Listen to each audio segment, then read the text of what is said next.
Broadcasters Association. ESPN Radio for Western Montana, KKVU HD3 Stevensville, and 102.9 FM on K275BS Missoula.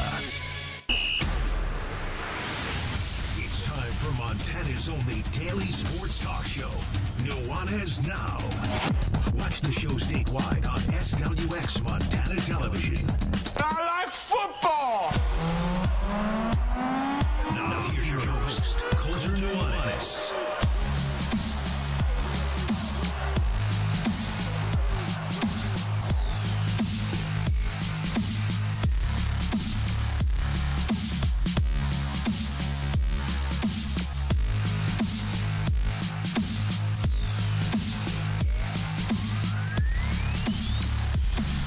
Yo, what's up, Montana? Welcome in. Nuanez Now, 102.9 ESPN Radio, SWX Montana Television, and the ESPN MT app. Colter Nuanez coming to you through the Grizzly Disposal Studio here at the Missoula Broadcasting Company. Hope you had a great long weekend. I had let's say I had a challenging weekend, but it was great. I mean, at least the weather was nice. My son is 2. A little over 2, and we're doing the potty training thing. I'll just leave it at that. If you're a parent, you know the joys of arguing with a tiny 2-foot dictator over where he's going to go to the bathroom at. It's pretty fun.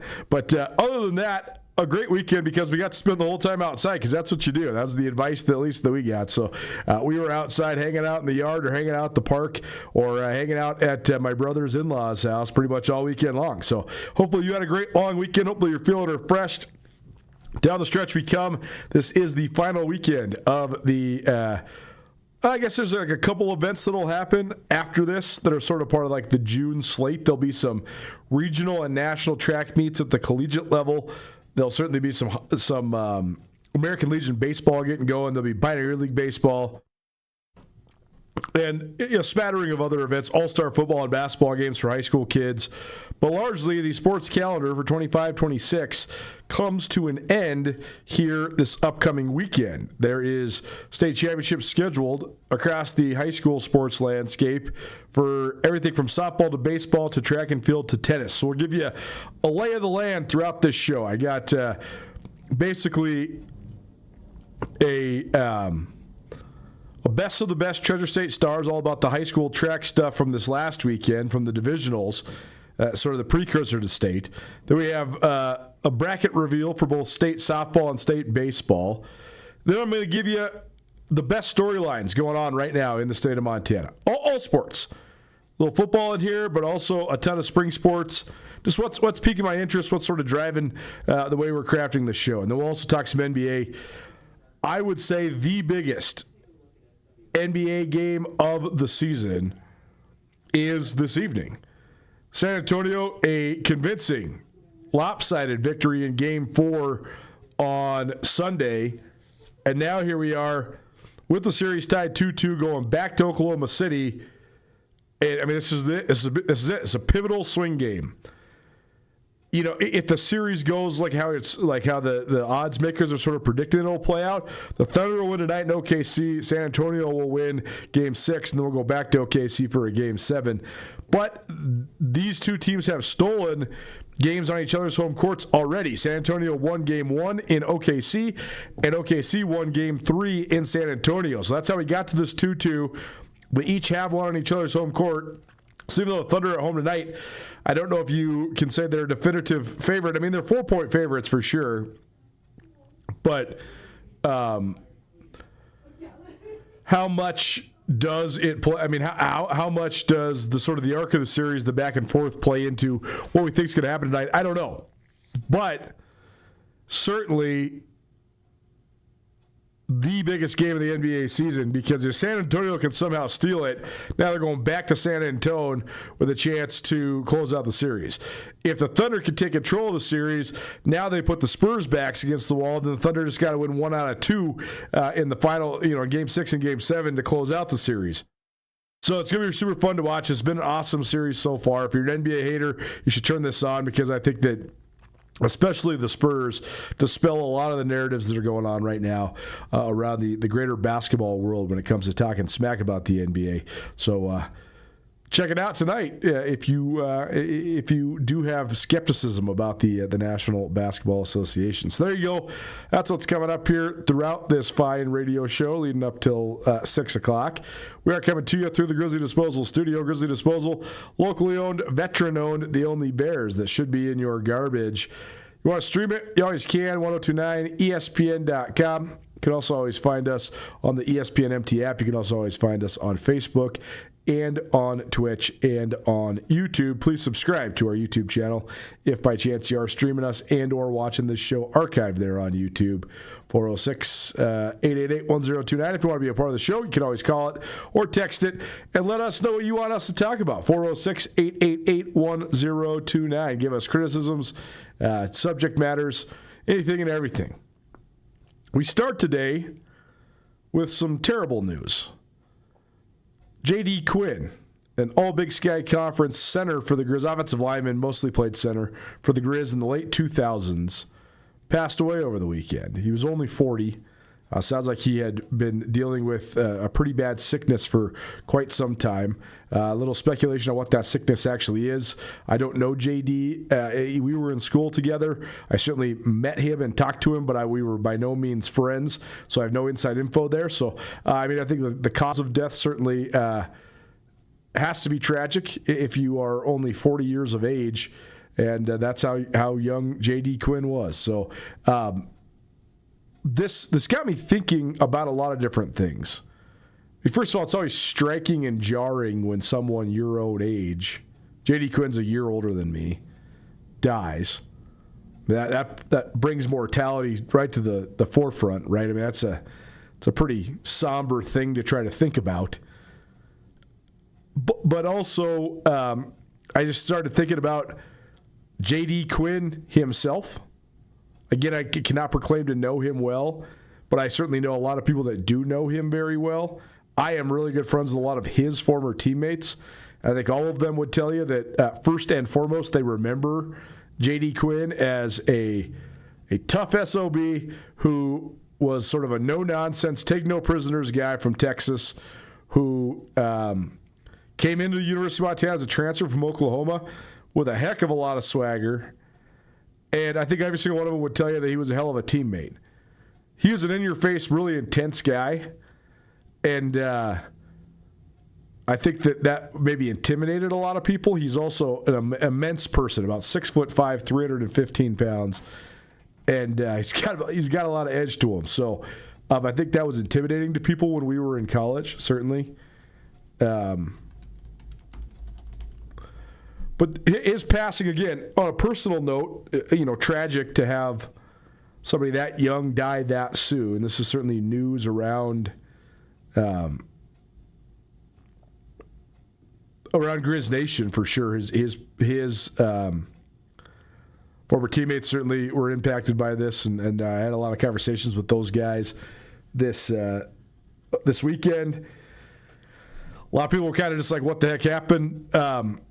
But that's all to say that I was also just thinking about J.D. Quinn in sort of the situation and just the existence. So I hate to make a sort of like an introspective analysis-based radio segment about somebody's tragic death. So, but I mean, it is interesting to think about the path that led J.D. Quinn to Montana, and also just the scenarios that existed when he played for Oklahoma and then the Grizz, compared to the state of affairs that we live in now. So, first, out of respect for the man, again, I did not know him very well, but certainly it was very sad to hear of somebody dying so young. And certainly anybody and everybody that knew Quinn seems to all agree that he was a valuable member of the Grizz football team and certainly a valuable member of Grizz Nation. I know he followed along with the Grizz. It is after his playing career, I know he's very good friends with a lot of people that live around Missoula still. So thoughts and condolences to everybody that did know JD well, and that this impacts, and that you're, if you're grieving the loss of a great Grizz, we feel your pain, and certainly we give you our best. I was also just thinking, though, about The three things that came to mind, because again, I did not know this man well on a personal level, but I certainly covered his career pretty intensively. That was when I had first sort of, gotten into, as a young sports writer, really covering Grizz football. I worked at the Montana Kaiman and the Missoulian, and those late 2000s teams certainly were formative for me. And I really loved covering those teams. I mean, they were really, really good, so that certainly helped. But the three things that came to mind when thinking about J.D. Quinn during his time with the Grizz, one, he's just a badass. And he was the badass of that offensive line group, but they had a lot of badass dudes. Colin Dow was an excellent player who played at the huge edge. Levi Horn, another bad SOB who played with the huge edge, who was a really talented guy. Brett Russum, same deal. Taryn Hillsland. I mean, those Grizz offensive lines were really, really impressive. They were huge. They were the talk of the country. You thought of Montana, you thought a hard-nosed, effort-based defense with sick defensive ends. They're going to rush the passer relentlessly, and they're going to come at you in waves. That's the first thing you thought about probably with those 2000 Grizz. And then you thought about a bruising run game with guys like Lex Hilliard and Justin Green, and then Chase Reynolds behind the biggest, baddest, best offensive line in the country, or at least one of, right? I mean, I think probably in 04, James Madison probably could have claimed best in the country, but the Grizz were right there. And, all the way 2006 through 2009, the Grizz were absolutely, a top 5 offensive line in the country. So the number one thing I thought of was, man, J.D. Quinn was so much more edgy than any of the guys the Grizz have had over the last 15, 16 years. So you start thinking, you wonder, do you even make them like that anymore? Is that even a part of the creation of an offensive lineman in 2026? I just don't know. I mean, this is totally tripping down the rabbit hole, but to think of the attitude and the edge and the irreverence that guys like J.D. Quinn played with 20 years ago, I just don't even, I haven't come across very many, if any, young men with that level of brashness and attitude at a young age. So then you wonder, part of that is an evolution where we're getting better as a society, as culture, but also what happened to that sort of edgy, irreverent, attitude-based behavior, or just your general attitude. It didn't matter if you were the same age as those Grizz offensive linemen back in the day, or if you were 20 years older than them, they were intimidating figures. No offense to the guys now. They're big and they're great athletes and they're well-honed. They're not intimidating. And that's not just with the Grizz. That's just young men in general. There's just not a lot of edginess. And I don't know. We could get into the whole societal and cultural diatribe about all that. But the three things I thought about J.D. Quinn after sort of remembering him as a person and his passing was sort of the edge he had and the edge he brought to the Grizz offensive line, and how that was sort of contagious amongst that group and how important that was for Montana in the late 2000s. Then I started thinking about just how good those Grizz offensive lines were and how he was sort of the tip of the spear, and how they just really haven't had just those totally meat grinder type O-lines basically since Bobby Houck left the first time around back in 2009. And the third thing I thought about was how J.D. Quinn landed at the University of Montana. J.D. Quinn was the 34th ranked offensive lineman in the entire United States of America, coming out of Garland High School in Garland, Texas. That's a Texas high school power. He was a top 500 recruit in the country. I'm looking at his recruiting profile right now. He's a 4-star guy. He was ranked number 416 in the nation, 34th as an offensive lineman in his position. He's the 68th ranked guy in Texas, which think about how many guys there are in Texas, how many D1 guys there are in Texas. So he was a super prestigious recruit, and he chose Oklahoma over a variety of other interests, and then he went to Oklahoma. Well, this is where the story gets so muddy. Some people might remember this, but there was there was two really big scandals in the 2000s that sort of rocked the college football world when it came to impermissible benefits and the NCAA rendering punishment on specific programs. The two that really got dinged were Ohio State and Oklahoma. If you remember correctly, Jim Tressel, the former Youngstown State coach, who was sort of the man in Division I AA back in the 90s, he then took over at Ohio State, led them to the highest of heights. But then when they had Terrell Pryor, who was a Heisman Trophy winning quarterback and one of the best players in all of college football, that group that had a whole bunch of, I'm sure there's a half a dozen, at least if not a dozen, other NFL guys on those teams. They were basically trading autographs for tattoos. And the NCAA came down on them because they said that was basically an illegal promotion of one's name, image, and likeness. Sound familiar? Well, that's now what everybody's getting, and that's what everybody's using to promote it. That's what everybody's using to put money in their pockets. So that scandal would not have existed here today. If Jeremiah Smith, the great receiver for Ohio State, was signing autographs at a tattoo parlor getting free tattoos, nobody would care. We wouldn't even know. Maybe it's already happened. Nobody would care. It would not even be on the radar of anybody. No sports media, no NCAA, nothing. Well, the J.D. Quinn, Rhett Bomar cycle, Rhett Bomar was going to be Oklahoma's starting quarterback, I think is either a redshirt freshman or a redshirt sophomore. Quinn, who had worked his way up the ranks, he was supposed to be a starting offensive lineman for Oklahoma. They also had a guy named Adrian Peterson. You might have heard of him. He's only, in my humble opinion, the greatest running back in the history of,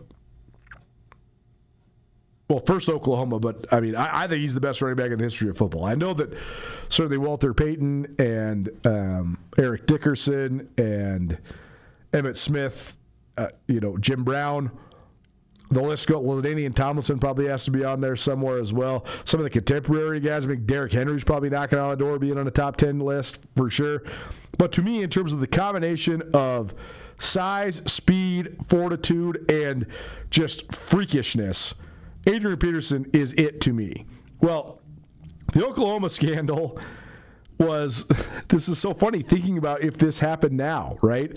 But there was allegedly pretty much everybody on the Oklahoma team was working for this company called Big Red Sports and Imports.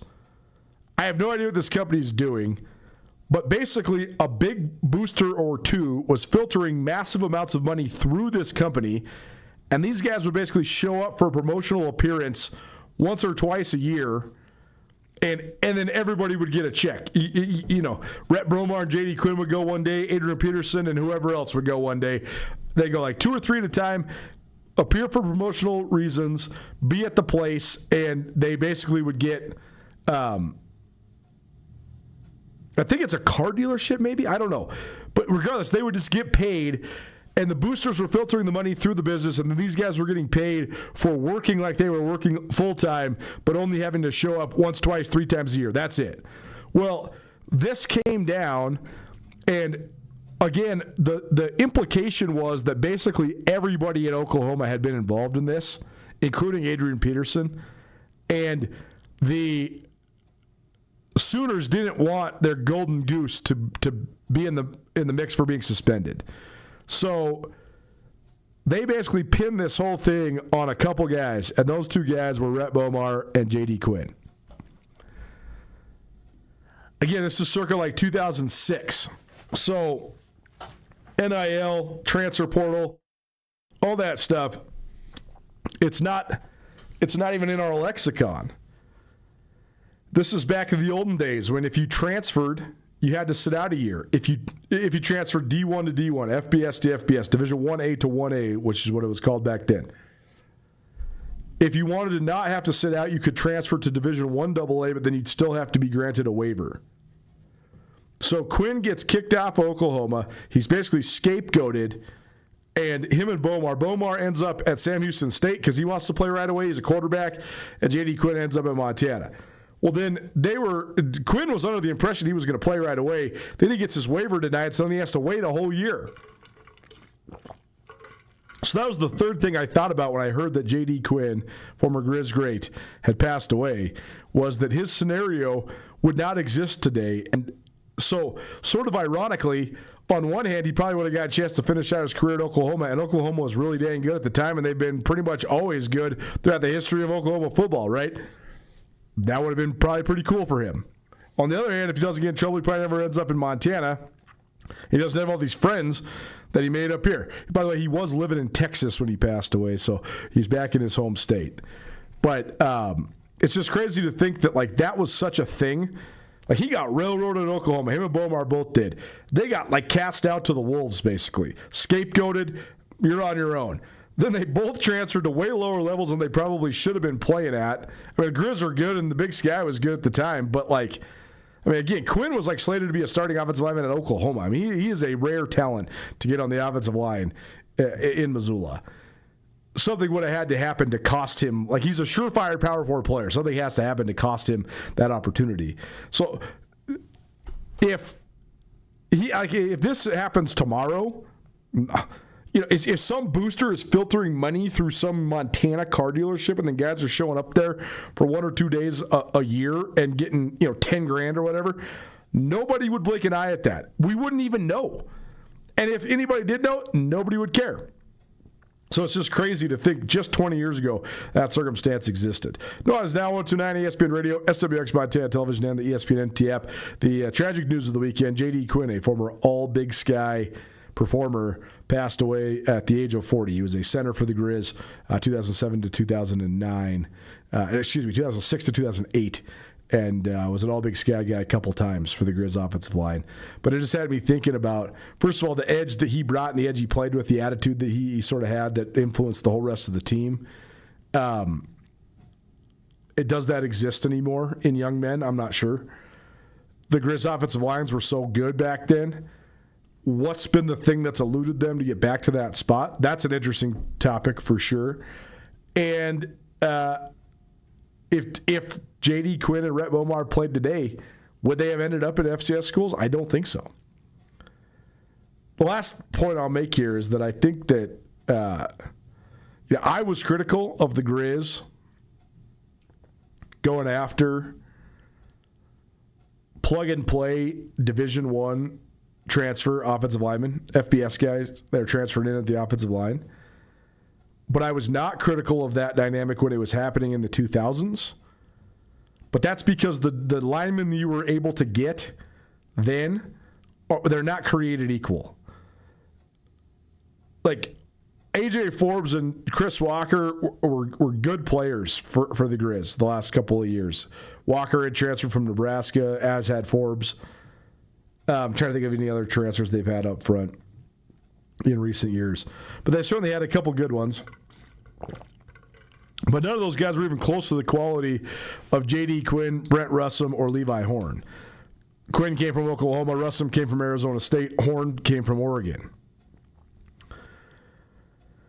I think part of that is just the reason why they ended up at Montana, right? Like Quinn again, he got scapegoated and railroaded, and he was in quote-unquote trouble then. And so he needed somewhere else to land, and Montana was the best, or one of the best programs going. So that's, the circumstance plus you don't have to sit out, that led him there. Russum, he also got in some hot water at Arizona State. So this was basically the place he could come right away and play right away and not have to sit out and be a frontline starter right away. I don't know what happened with Levi Horn at Oregon. I don't know if anything happened. But he was also a top-tier talent, and it seemed like he fit in at Montana a lot better than maybe he did at Oregon. But there's not been that quality caliber of guy. Like the guys that are transferring from the FBS, the Everett Johnsons of the world, the Patrick Mattins of the world, the Cade Klimzaks of the world, some of the guys that were on last year's offensive line. Those guys are all like those guys are FCS level players. Those guys are guys that were like sort of on the fringe between FBS and FCS. Sure, they played at places like UNLV and Maryland and NC State and Cal, but they were not like. I believe that those three guys I named from the 2000s, J.D. Quinn, Brent Russell, and Levi Horn, those guys would have ended up starting at their respective FBS programs. If you're starting in Oklahoma, you're a top-tier offensive lineman. If you're starting at Oregon, same deal. That's a lot different than being a backup's backup at UNLV or being, never seeing the field at NC State. Not created equal. So I don't want to sound like I'm a hypocrite when I'm saying the way the Grizz did it with transfers in the 2000s was good, and when the way they did it now, maybe not as good. They're not the same. Those two dynamics are not created equally. So that's my 2 cents on that. But that's all to say, happy trails to J.D. Quinn. Certainly when I think about Grizz football and the glory days of the offensive line, one of the first people that I think about, if not the first person I think about, is J.D. Quinn. And that's certainly a testament to him and the attitude that he brought, the bravado that he brought, and the talent that he brought to Grizz football, and certainly gone at 40 much too soon. Nuanez Now 1029, ESPN Radio, SWX Montana Television, and the ESPN MT app. We have a couple more best of the weekends for you, plus our latest Treasure State Stars, very track-oriented with some of the best performances from the divisional meets. That's all next on J. Dow. Keep it right here, 1029 ESPN Radio.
DeMorris Buick GMC is ready to help you safely travel Montana's scenic roads in comfort and style. Stop by DeMorris today and test drive some outstanding SUVs. Right now, take advantage of closeout pricing on the uniquely designed and well-equipped 2024 Buick Encore GX with models starting at $28,895. Don't miss this opportunity. Go to DeMorris.com to preview our inventory of 2024 Buick Encores and then pay a visit to DeMorris Buick GMC on West Broadway in Missoula, your family-owned hometown dealership for over 60 years. It's easy to see why Montana is the treasure state. At the University of Montana, we look inside. We see an old truth with fresh eyes, that Montana's greatest treasure is its people. So whatever tomorrow brings, we meet it the only way we know how, with a mind for making. Because what's made in Montana is remaking the world. Missoula. ESPN Missoula Sports Center. The high school sports calendar for the 25-26 school year comes to a close this weekend with state tournaments for baseball, softball, track and field, and tennis all on the docket around Montana. Hello, I am Hayden Smith. The Class AA softball tournament and the Class AA and Class B track and field state championships both descend upon Missoula this weekend. The Class AA softball tournament will take place at Fort Missoula and will feature Sentinel and Big Sky among its 8 contenders. The Eagles open at 2 p.m. on Thursday against Belgrade, while the Spartans open at 4 p.m. against Billings Senior. At the Class AA track and field championships, a few all-class records might be in peril. Helena Capital senior Braden Briscoe jumped 16 feet 6 inches at the Western AA Divisional to set the meet record in the pole vault. That's the highest jump in Montana prep history, but needs to happen at the state meet to be considered an all-class state record. Kalispell Flathead's William Holland Steiner, who helped vault the Braves to a team championship last spring, will be in the mix for the all-class record in the 400 meters and the long jump. The Purdue-bound senior is also in the mix for state titles in the 100 and the 200. Other track athletes who could threaten all-class state records in Missoula this weekend include Big Sky's Kellen Kruger in the boys 110 hurdles, Billings senior Emery Peel in the girls 100 meters, and Shelby's Reagan Torgensen in the girls 200 meters. This ESPN Missoula Sports Center is presented by Canyon River Golf Club.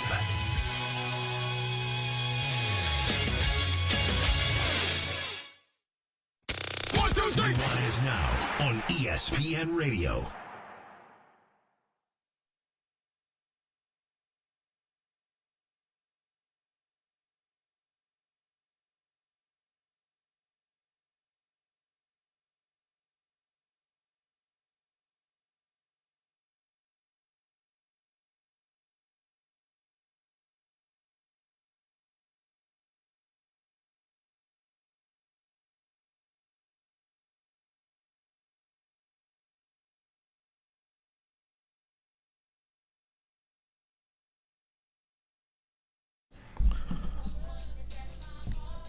Welcome back.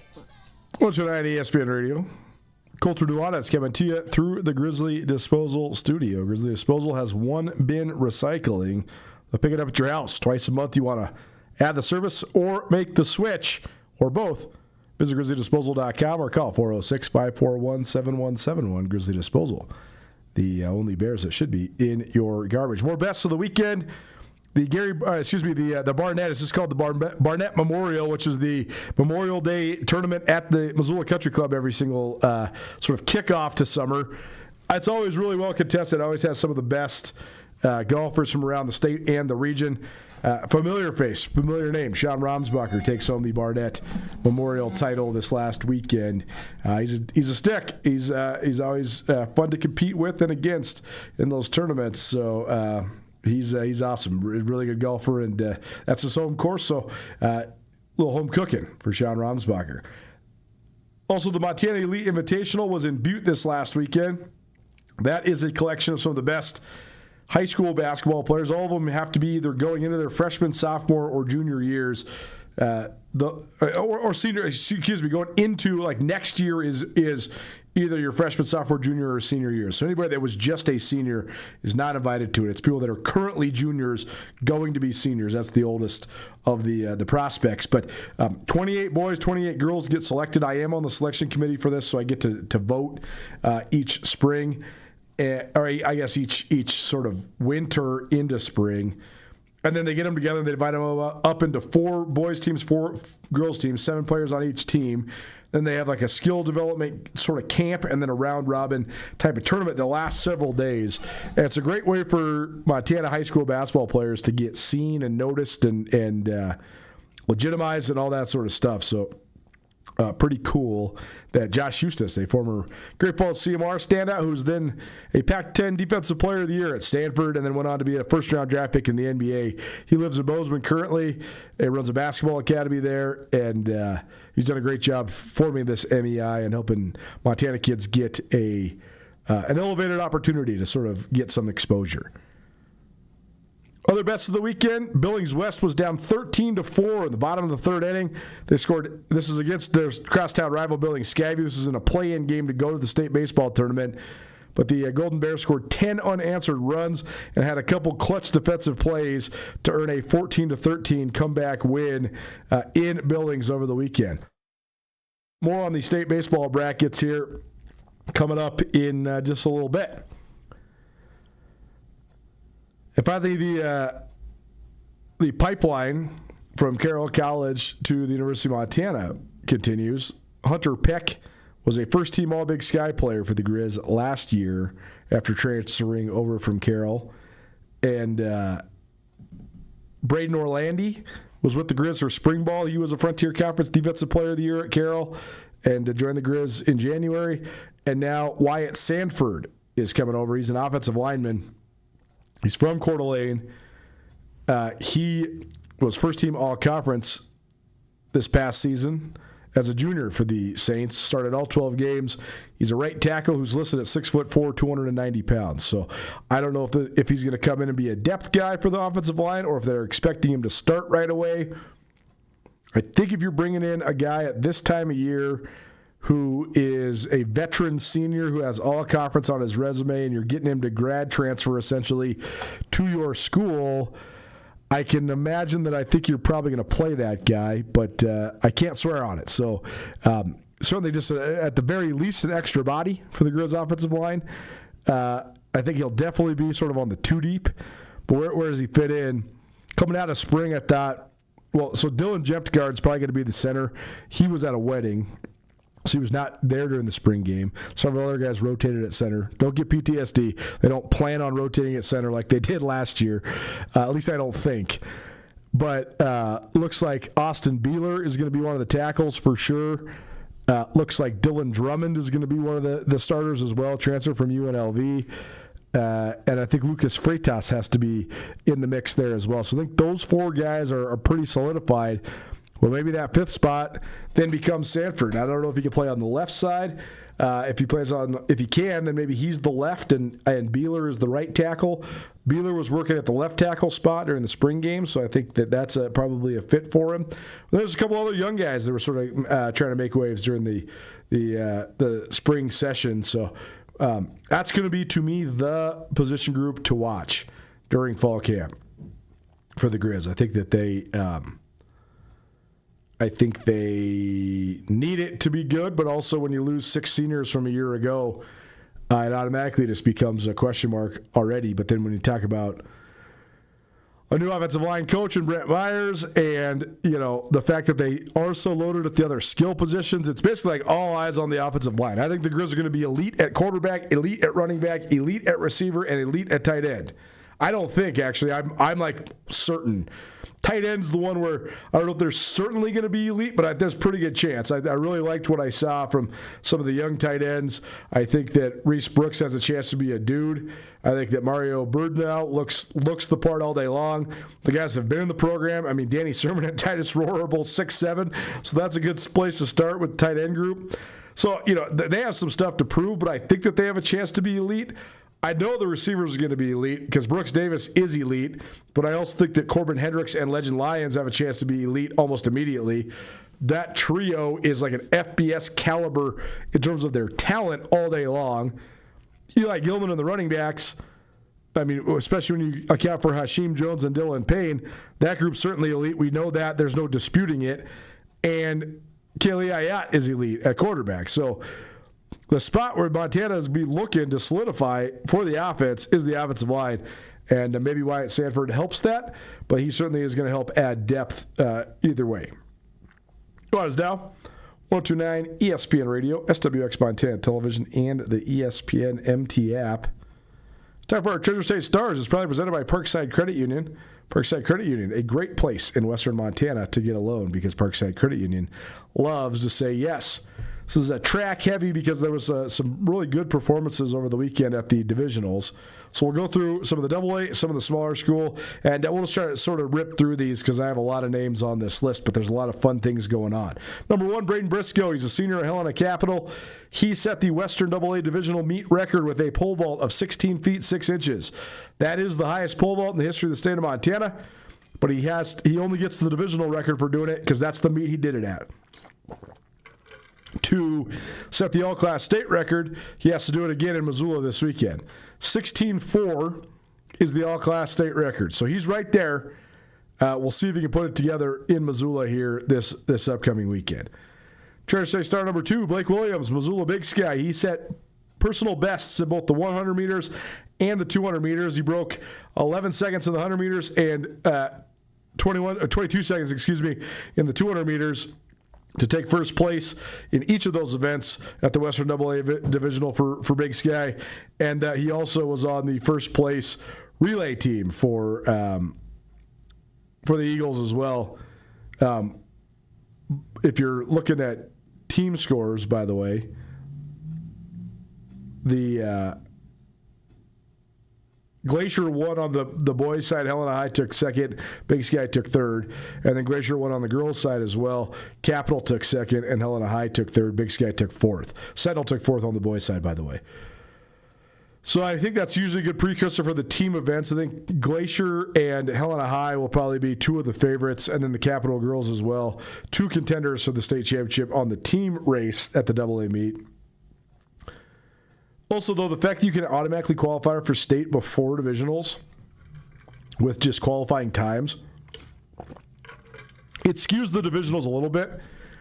Because a lot of times, like the best athletes that are already qualified in certain events, they don't do that event at divisionals because they're trying to save up for state. So worth noting, but still, if you ball out and win a couple of events at divisionals like Blake Williams did, that's certainly worth noting. Trying to say star number 3. Adam Guarajardo, he's headed to Montana State to play football, but he's a great track athlete, and he went under 50 seconds in the 400 meters for the first time this season. That's pretty good for a guy that's expected to play on the defensive line. First of all, if you run the 400 period, you're tough. If you're running under 50 seconds, you're psychotic. And if you do that with and you weigh over 200 pounds, you're a freak athlete. So he also was on the first place relay team, so Big Sky had a good day in the sprints, certainly. Thursday star number 4, Oliver Mao. He went 14:09 in the 110 hurdles. He's broken 14 seconds, so he will certainly be in the mix for the all-class state record. He did the 14:09 at this last weekend. But Kellen Kruger from Big Sky, he'll also be in the mix. The all-class state record in the 110 hurdles is 14.14 seconds. And there's been two guys who went in the 13s. It's Mao and it's Kruger. Kruger did it the first meet of the year, and he hasn't run the event since. So I don't know what's up with that. I don't know if he's just saving his best for last or if he disqualified right out the gates, and so he's trying to save up all the gas to get there. I don't know, but I think that certainly if he can replicate that time of 13.66 seconds, he's gonna light the world on fire because that'll break the all-class state record by half a second. So that would be pretty cool. I don't know though. We'll see what the weekend holds for Kruger. Thursday Stars Play presented by Parkside Credit Union. Number 5, Evan Pyron. He is a Missoula Hellgate senior. He's a future Grizz football player. He won the discus and got second place in the shot, so that's a pretty good finality to his high school career. Text in from our good buddy John. He says that Kruger has been nursing a pulled muscle, but he's going to give it a go this weekend. So hopefully he can be fully healthy because that'd be cool to watch. Not just one, but two guys that are sub 14 seconds in the hurdles go after that all-class state record. Thursday star number 6, a young man who's appeared on here a bunch of times, William Hollensteiner from Kalispell Glacier. He won the triple jump at the Western AA. Went over 47 feet, which is crazy. There's a reason this kid's going to Big Ten. He's going to Purdue. He's the all-class state record holder in the 400 meters. He's going to threaten that again this weekend. He can run the short and the long hurdles. He's also a 10.6 and change in the 100-meter dash. He's also one of the best 200-meter runners the state has ever seen. This guy, he's also, if he replicates his season best in the long jump, he'll break the all-class state record. This guy, if William Hollensteiner puts it all together this weekend, it is absolute. I'm not trying to put this pressure on this kid, but he will be in the mix to break the all-class state records in the 400 meters, the long jump, and the triple jump for sure. And if he goes as low as he possibly could go, he could also break the all-class state record in the 100 meters too. He's like 15 hundredths of a second away, which is a lot in the 100. But this dude basically, he closed out the AA title for Flathead last year basically by himself. I mean, he ran the anchor leg on the 4x400 meter to lift them to the win after running the 400 meter in a state record time. The dude is an absolute freak, and that's why he's going to Purdue. He is one of the most fun, naturally gifted, and also hardworking runners I've ever seen. I mean, the dude is an absolute machine. He's so fun to watch, and I'm so giddy that the Class AA state track meet is here this weekend because I can't wait to watch him and a whole bunch of other athletes attack the day. Treasure State star number 7, Quinlan Simmons from Helena. She ran 12.27 seconds in the 100 meters. That's a state championship caliber time. She's only a sophomore, so pretty impressive there. Speaking of young ladies, Avery Young, she's only a freshman at Big Sky. She took first in the 2 mile and second in the 1 mile in the 1,600 meters at the Western AA. So that certainly sets the tone for her. She'll definitely be in the mix for a podium finish in both those events at state. Thursday star number 9, Ellie Reed. She's bound for Notre Dame, Missoula Hellgate senior, and she keeps on upping her PR in the high jump. She got to 5.8 this last weekend. The all-class state record 5.9, so she might be in the mix for that if she can take it up one more notch. But she's certainly been impressive to watch grow and one of the best high jumpers to come through Montana in quite some time. Thursday star number 10, Naomi Lee. She won the pole vault and she went over 12 feet for Missoula Sentinel, 12.1 to be exact. So she will certainly be in the mix in the pole vault because over 12 feet you're going to be right there, and that should be a fun event to watch. There's a lot of good pole vaulters, not just a AA, but across the board in high school track, especially on the girls' side right now. Charter State star number 11, Gabby Alec from Big Sky. She won both the long jump and the triple jump, so she'll be a contender at both those events coming up this weekend. Out of the East, Emery Peel lands on this countdown for, I think, the third time this year. She's got the best time in the state in the 100 meters. She also swept the 100 and the 200. She's a senior at Billings Senior, and she can run her season best time in the 100. She'll break the all-class state record in that event. Charter State star number 13, Wilson Schmidt. He's the all-class record holder in the 800 meters. He ran 1 minute, 50 seconds and change last year at state. He's ramping it up because he ran 1 minute and 51 seconds at the the Eastern AA this week, for Belgrade. That's the best time in the state, and I think it's probably the second best time in the history of the state behind only himself last year.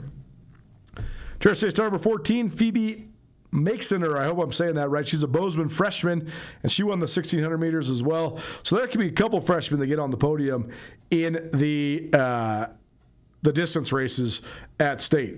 Charter State star number 15, Riley McGrath. He won the shot put and the discus for Gallatin High School at the Eastern AA. Went over 62 feet in the shot and went over 194 feet in the disc. So the all-class state record in the disc is 198. He's flirting with it. The all-class state record in the shot is 68. 62 is so beastly, and he'll win by like 10 feet this weekend if he can replicate that. And it's still a full 6 feet short of Dennis Black's record, but maybe McGrath can put one together. We'll see. Kate Breeding from Bozeman Gallatin, she threw 43 feet in the shot put to win, as well as also winning the discus. And Addison Smith of Great Falls, our Charter State star number 17, she went 12.9 in the pole vault. So she and Naomi Lee of Sentinel should be the top two contenders in AA in the pole vault. Charter State star number 18, Peyton Frame. She went 57.39 in the 400 meter. That's the top time in the state. She's from Miles City. Also, other big small school performers that went crazy this last weekend. Tamret Savick of Big Fork. He went 48.3 in the triple jump. That's the best mark in the state.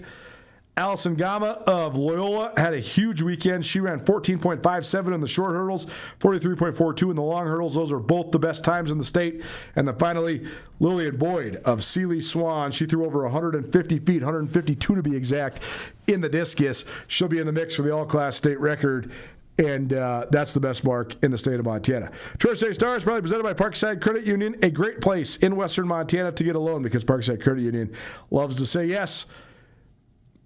Where is everything going down this upcoming weekend? We'll continue talking high school sports. That's next. Keep it right here. 102.9 ESPN Radio.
Les Schwab changed the tire game more than 70 years ago. Today, we still believe you should get more from less. Like more hustle, less hassle. More of the best service around, less of the runaround. Because we include America's best tire warranty in every tire we sell.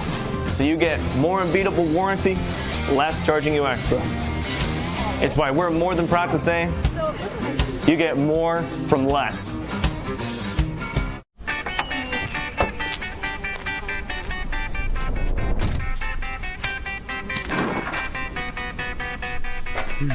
What do you expect me to say to her? She's getting married in 30 minutes. We're doing everything we can.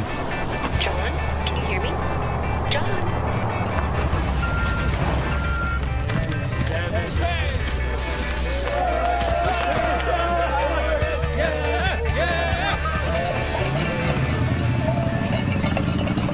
Mountain Town Vacation Rental Management, your local partner for vacation rental success. We provide a fully customized hosting experience tailored to your needs and goals. Your home is listed on every major site, helping you maximize visibility and bookings. And our local team is available 24/7 to handle guest needs and booking inquiries. Let us take the stress out of managing your vacation home. Contact us today at mountaintownvrm.com or give us a call at 406-369-3080.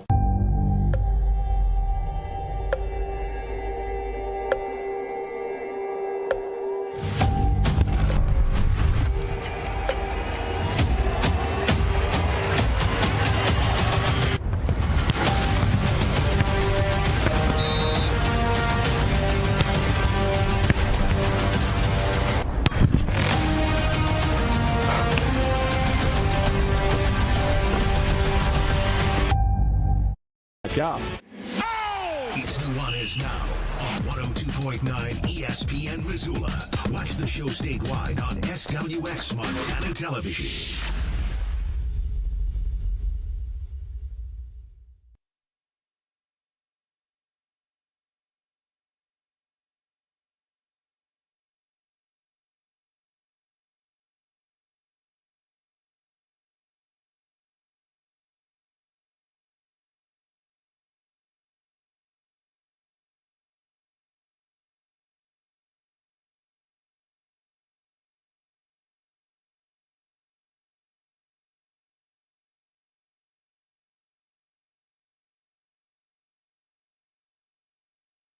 Welcome back. Nuanez Now.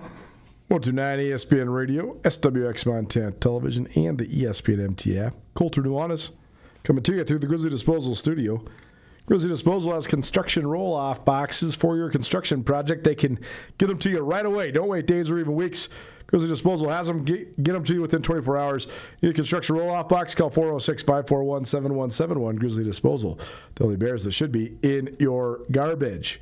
Let's take a look at what might go down over the weekend. We won't do much analysis here. This is more just sort of the who, what, when, where, why about state. First of all, here's where everything's being played at. Class AA softball is in Missoula. Class A softball is in Hamilton. Class BC softball is in Billings. Class AA baseball is in Butte. Class AB baseball is in Polson. Class AA and B track is in Missoula. Class A and C track is in Laurel.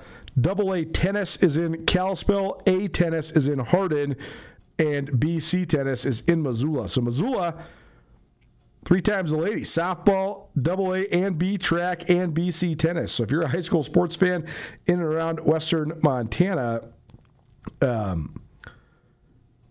plenty to watch, certainly. Text from behind the glass. Hayden, the producer, says... a Treasure State star that needs to be mentioned. Certainly, I'm assuming this is from a listener. Walker Hoagland, I hope I'm saying that last name correctly, from Valley Christian. He's a junior.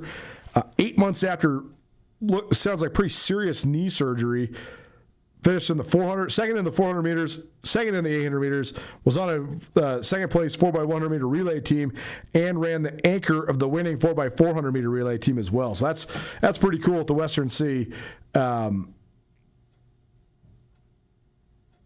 To come back from that and be able to post that, certainly. More on Valley Christian coming up, too, by the way, as we're going to do a little tennis storylines to watch. Valley Christian is the defending champions in Class C tennis, and it looks like they're the favorites again. So we'll get to that in hour number 2, but thanks for the text from the loyal listener.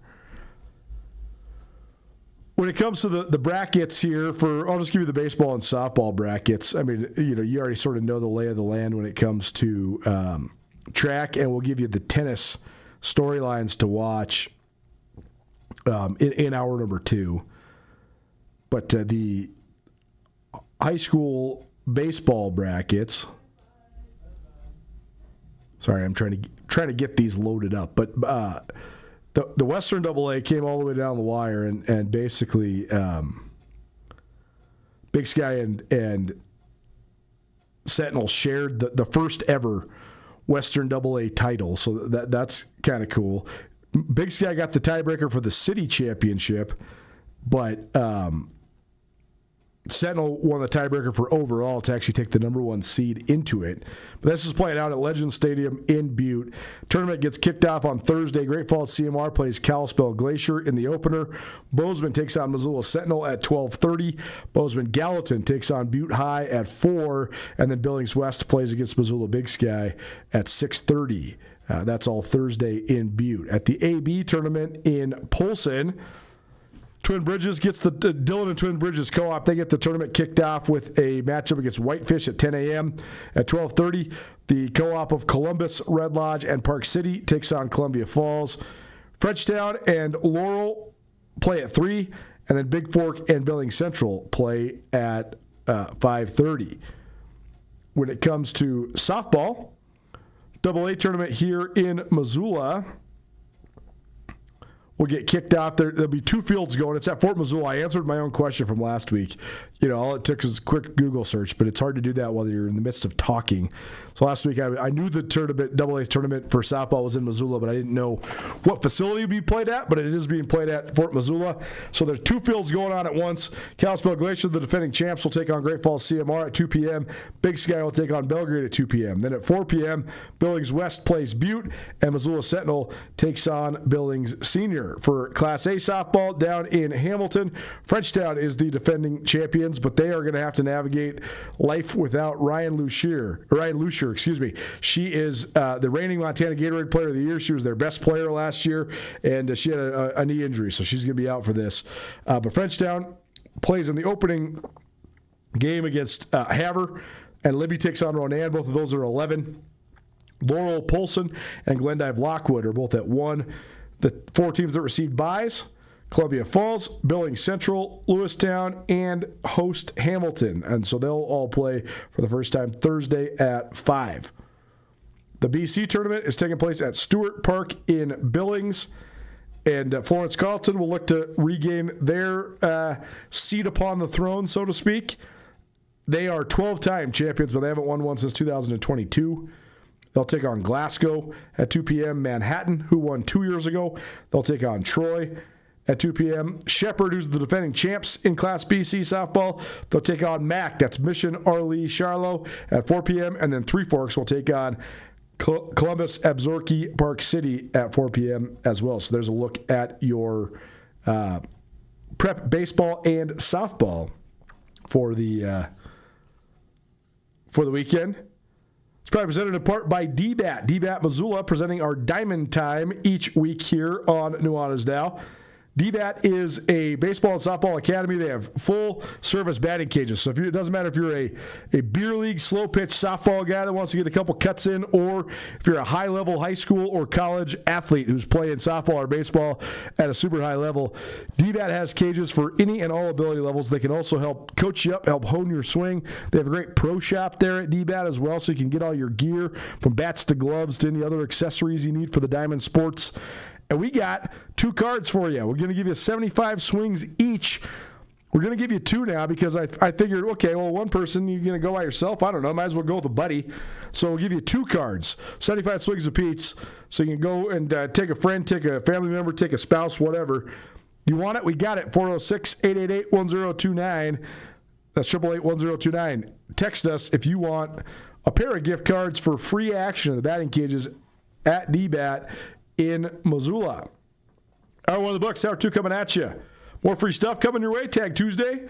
like we do every Tuesday. We'll do it right at the top of the hour, and we'll also give you some of the best storylines that are going on in the state of Montana across the sporting world. That's all next. Keep it right here, 102.9 ESPN Radio.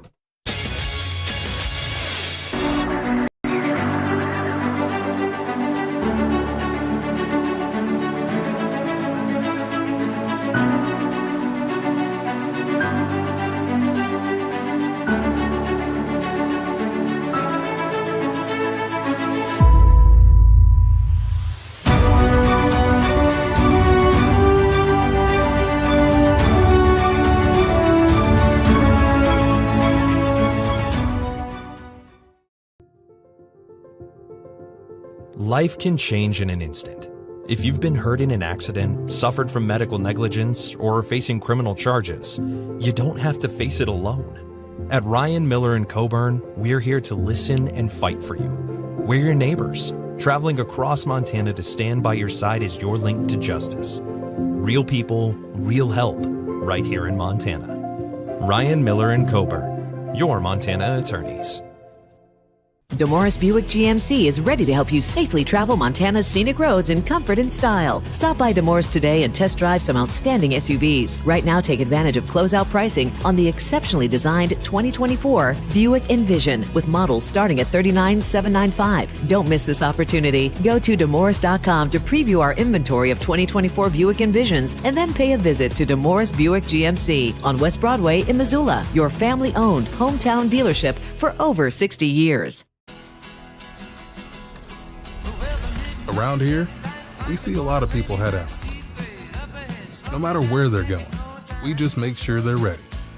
Before you hit the road, get a pre-trip safety check at Les Schwab Tires. It's free. Plus, this May, save up to $200 on select sets of 4 tires. If we can't guarantee it, we won't sell it.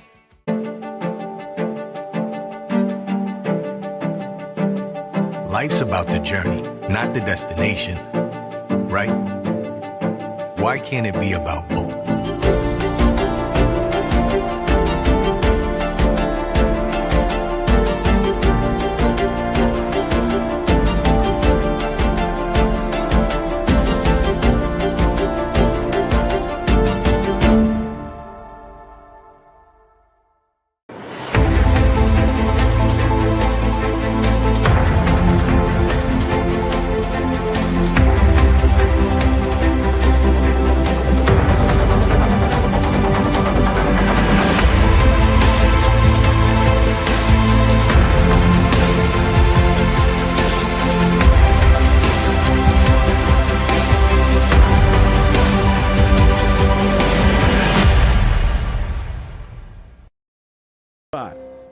ESPN Radio for Western Montana, KKVU HD3 Stevensville, and 102.9 FM on K275BS Missoula.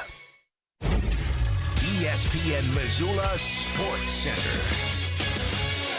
The high school sports calendar for the 25-26 school year comes to a close this weekend with state tournaments for baseball, softball, track and field, and tennis all on the docket around Montana. Hello, I am Hayden Smith. The Class AA softball tournament and the Class AA and Class B track and field state championships both descend upon Missoula this weekend. The Class AA softball tournament will take place at Fort Missoula and will feature Sentinel and Big Sky among its 8 contenders. The Eagles open at 2 p.m. on Thursday against Belgrade, while the Spartans open at 4 p.m. against Billings Senior. At the Class AA track and field championships, a few all-class records might be in peril. Helena Capital senior Braden Briscoe jumped 16 feet 6 inches at the Western AA Divisional to set the meet record in the pole vault. That's the highest jump in Montana prep history, but needs to happen at the state meet to be considered an all-class state record. Kalispell Flathead's William Holland Steiner, who helped vault the Braves to a team championship last spring, will be in the mix for the all-class record in the 400 meters and the long jump. The Purdue-bound senior is also in the mix for state titles in the 100 and the 200. Other track athletes who could threaten all-class state records in Missoula this weekend include Big Sky's Kellen Kruger in the boys 110 hurdles, Billings senior Emery Peel in the girls 100 meters, and Shelby's Reagan Torgensen in the girls 200 meters. This ESPN Missoula Sports Center is presented by Canyon River Golf Club.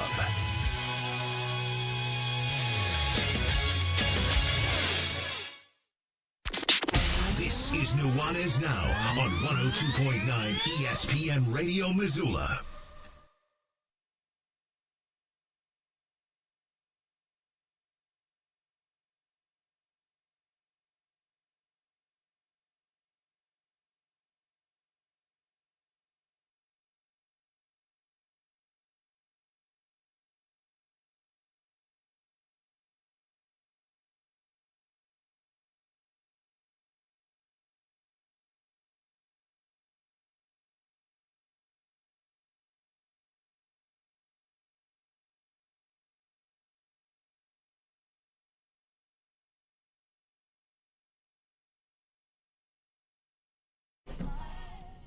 There is no, to me, one of the great, I'm not saying it's one of the best movies or even one of the best scenes ever, but the use of music within a scene, one of the greatest I've seen, is in the movie Air, which is the sort of the fictionalized version of the Michael Jordan story.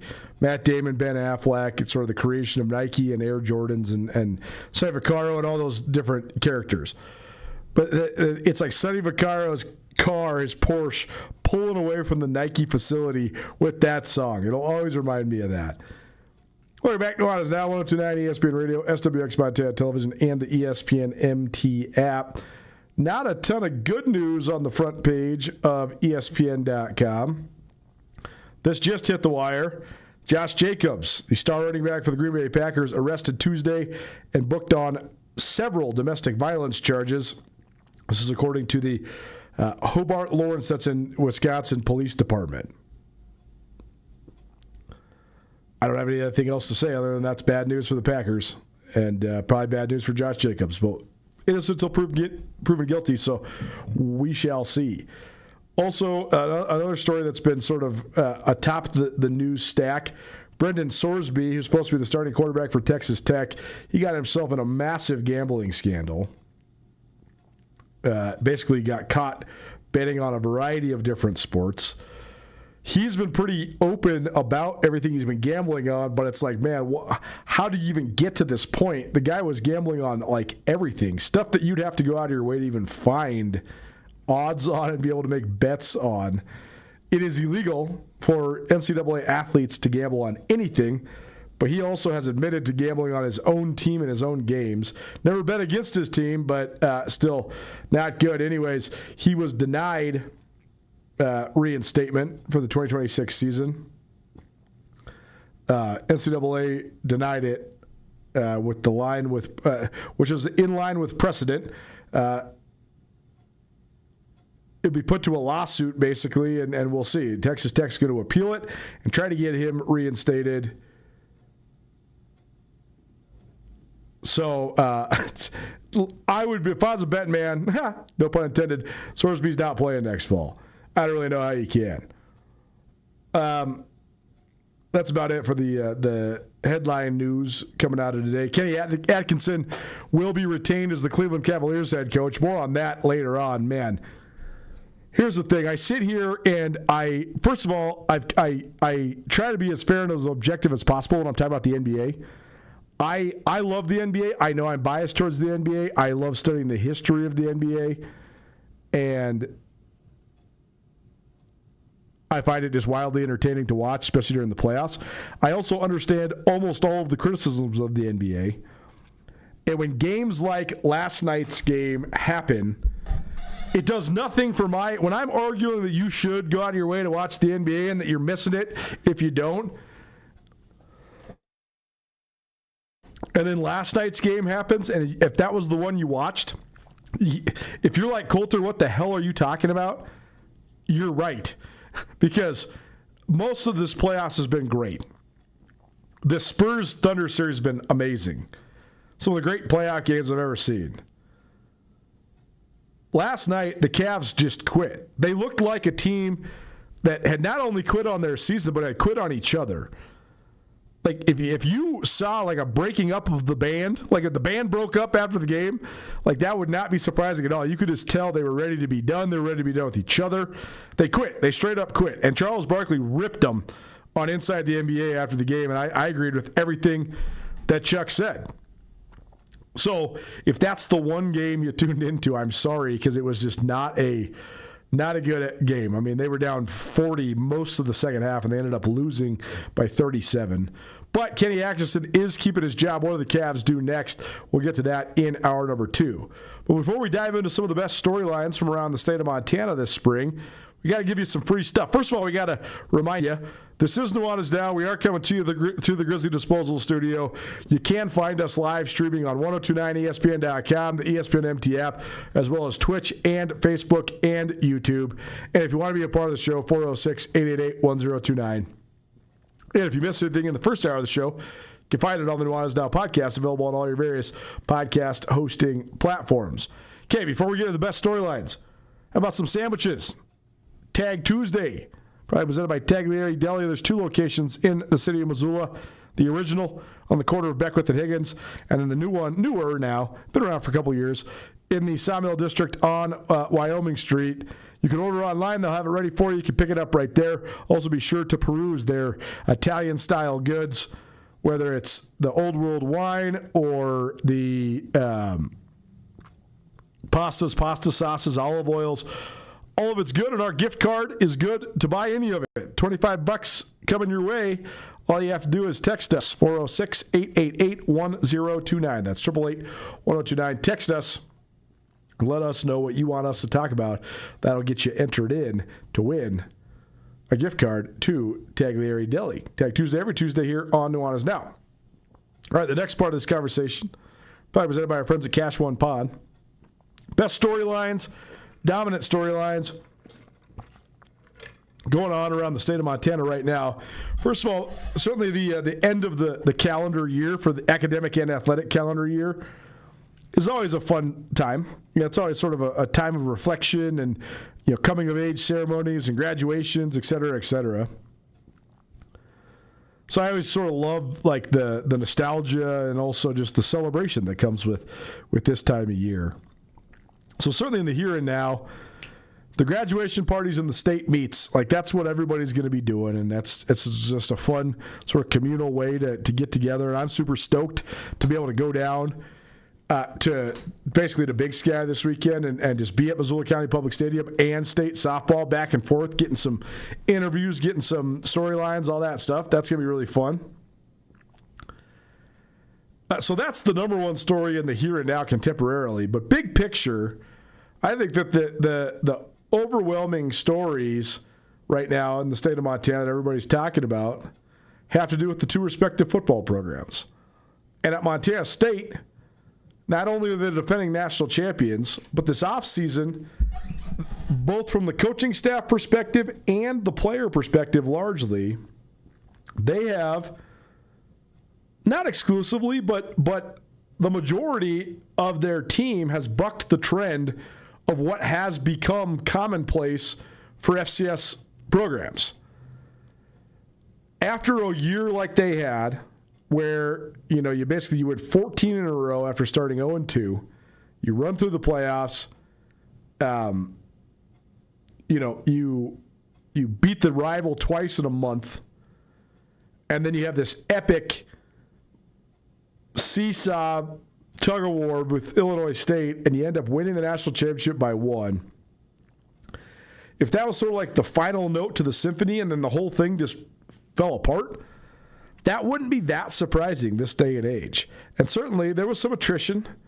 Jace McMillan, Carson Williams, Seth Johnson, all 3 of those guys hit the portal, ended up at FBS programs. Cedric Jefferson, talented offensive tackle, he did the same thing, ended up at the University of Utah. But Justin Lamson could have went and got a bag. Instead, Montana State's quarterback decided to return.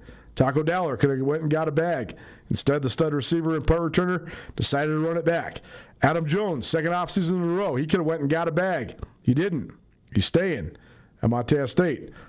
On down the line, there's a ton of guys that probably could have moved up, and they didn't. So not just the national championship reign, but then sort of the infiltration of the storyline of MSU running it back. How do they handle that pressure? But the fact that all those guys, and then also their head coach, Brett Vegan, who was in the mix for several jobs, including Oregon State, everybody's back in terms of the pivotal, most central figures that you probably needed to retain. That's big time. So now it translates to the primary storyline, which is how do you run it back? How do you go about handling that? You hadn't won one in 41 years. So what's the next hill to climb? How do you win your second in 2 years? That's certainly a crazy and fun storyline that's dominating the conversations around the water cooler in the state of Montana. Nuanez Now 129 ESPN Radio. On the Grizz side of things, it's as simple as just the goodwill and good vibes that Bobby Kennedy is putting out around the state of Montana. It started with the recruitment of in-state athletes and Montana kids, but it's also extended to the fact that he's basically on a goodwill tour. He's been doing a ton of media. He's come on this show 3 times in the 3 months he's had the job. Bobby Hauck didn't come on the show 3 times in 8 years. So that's an objective difference, and it's not just from my perspective. Montana gets covered like a way more big-time program than as small of a media market as Missoula and the state of Montana is. But I know that everybody's been getting more access, and that's just nothing but good for us, but also for Grizz football. But it's not just about that. It's not just about talking to the media and doing interviews. The reviews from Bobby Kennedy's first spring tour, going around the state to small-town Montana and sort of promoting the Grizz brand, those reviews have been nothing but 5-star, lights out. Everybody seems to really, really enjoy it. His support of other Grizz sports, whether it's basketball or softball or track, he's been seen out and about. He puts it out there, too. He's tweeting about it. I've seen pictures with him with former players, spreading the goodwill with guys. The Grizzly Football Players Association, which is a new organization here in town. I know those guys had lunch with BK last week, and they were super impressed. On that note, total side note, the GFPA, like I said, it's a new organization. They've been around for about a year. Brian Toon, who's a former Grizz himself and also owner-operator at Jewelry Design Center, one of our great friends here at ESPN Radio. He was sort of one of the guys that helped spearhead this thing, and then he was the president of it. He's since passed this thing off to Ty Hobbs, who's one of my great friends, and Ty's now the president of it. So stay tuned for this, but we're going to launch a GFPA podcast. It's just, I don't even know. I don't want to make promises for those guys, how often they're going to do it or whatever. But those guys are just going to make some content. Then we'll play a little bit of it here. Like we'll play little teasers of it on the show to try to, help spread the word. But this is for the GFPA is for guys that played for the Grizz. We will also be having a broadcast at one of their sort of welcoming parties. They're having an event down at the Mo Club on June 18th. Anybody and everybody's invited. But they're particularly trying to target Grizz football alumni. But if you just want to go say what's up to a bunch of former Grizz, that's also great. And why not just go out to the Mo Club anyways? Mo Club's institution of Missoula. Get yourself a delicious hamburger. But we're going to do the show down there because I want to have some of those guys on to talk about the GFPA and also just talk football in general. So sort of a cross-conglomeration collaboration, but we'll have some clips from the GFPA pod here on the show. We'll also have this show live on June 18th. We'll continue to remind you of that, but mark it down. Thursday, June 18th, if you need something to do between, 4 and 7, come on down to the Mo Club in downtown Missoula as part of sort of an awareness function for the GFPA. That's all to say that I know that the GFPA met with BK last week, and they were impressed with them as well. So just the overwhelming Grizz storyline right now, outside of any and all of the specific sports, it just sort of the revived energy and the goodwill nature of the way that Bobby Kennedy has sort of taken control of the Grizz football program and sort of the impact that's having just on the vibes that are going on around the state of Montana. Nuanez Now, thanks to our friends at Cash One Pawn. Cash One Pawn, the premier pawn shop in western Montana. You need quick cash? Head on down to Cash One Pawn. They can help negotiate with you. They can give you a pawn loan on the spot. Roller Coaster Road, just past the airport, just short of the Y. Cash One Pawn, the premier pawn shop in western Montana. Other fun storylines are going on right now. It's about to be camp season. We're a little bit more than 2 weeks away from Adam Jones and Taco Dowler's camp in Missoula. June 10th is the first camp for Eli Gilman's camp slate. So Taco and Adam are putting on 4 summer camps. Eli Gilman's putting on 4 summer camps. Also hearing rumblings that there's going to be another sort of all Grizz summer camp as well. I just think this is fun. Because, like, I think deifying athletes, especially college athletes, and treating these guys like they're superhumans and like heroes, I think that's a little bit overdone, and I would strongly encourage not to do that. That said, I understand like that Grizz and Bobcat athletes are on a huge pillar in our communities, and especially the football players, and they have a huge impact at influencing young people. But also, if you're an 8-year-old kid and you think that Taco Dowler's the man, or you're like a 10-year-old kid and you think that Eli Gilman is, might as well be Walter Payton, I don't hate on that at all. I think that's amazing. Because when you're 8 or 10, like, what do you know? And I mean, when I was 10, I thought Jason Crebo was Junior Seau. Like, he might as well have just been Lawrence Taylor, right? Like, the great Helena product who was number 37 for the Grizz in the mid-'90s. Like, I thought Crebo was the man. Like, for Grizz basketball, like Chris Spoya walked on water to me. He's like Scottie Pippen, the same, right? If you told me, okay, you want to go watch Chris Spoya for the Grizz, or you don't want to go watch Sean Kemp, I'd be like, I'd have to think pretty hard about it. I'd probably pick Sean Kemp, but it wouldn't be as much of a slam dunk as you might think. That's why I think these camps are cool.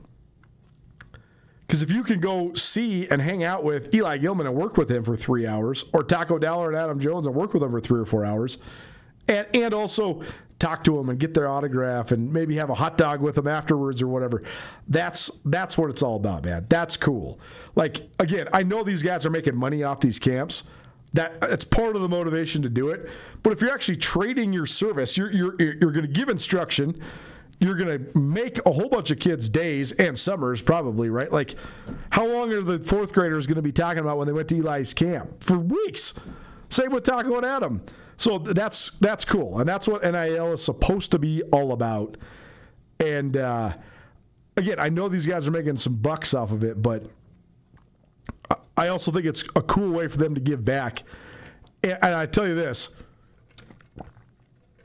there's kids that will go to this camp that in 10 or 12 years from now, they'll look back at it as like the moment when they decided that their dream was to become a college football player.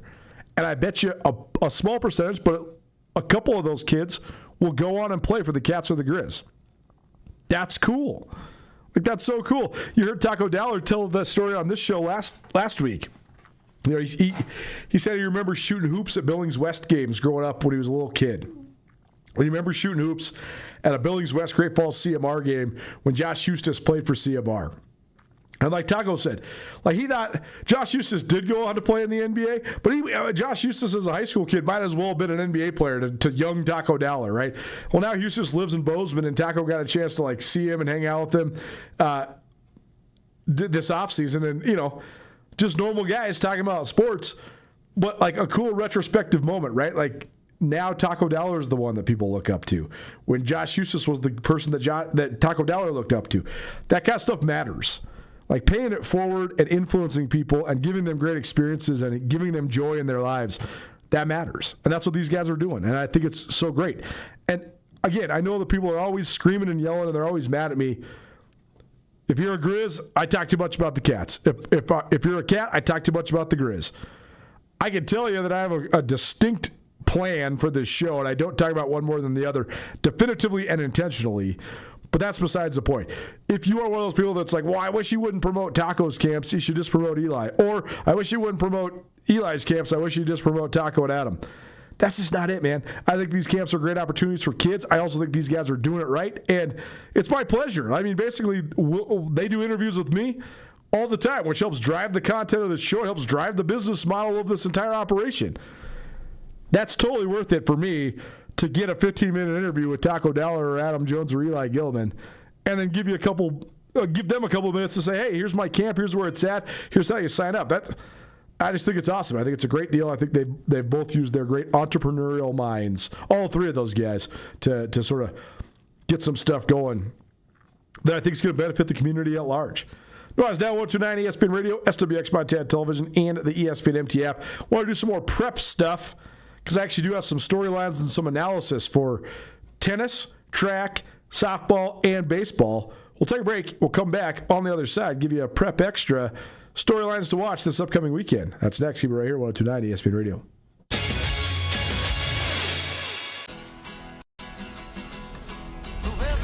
Around here, we see a lot of people head out.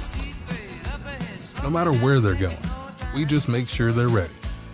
Before you hit the road, get a pre-trip safety check at Les Schwab Tires. It's free. Plus, this May, save up to $200 on select sets of 4 tires.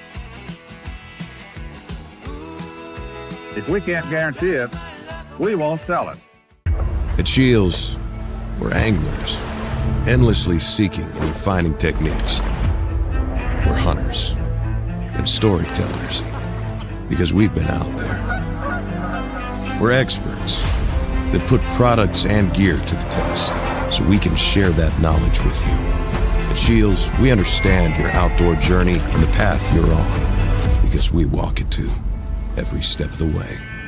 Shields, right there with you. Mountain Town Vacation Rental Management, your local partner for vacation rental success. We provide a fully customized hosting experience tailored to your needs and goals. Your home is listed on every major site, helping you maximize visibility and bookings. And our local team is available 24/7 to handle guest needs and booking inquiries. Let us take the stress out of managing your vacation home. Contact us today at mountaintownvrm.com or give us a call at 406-369-3080.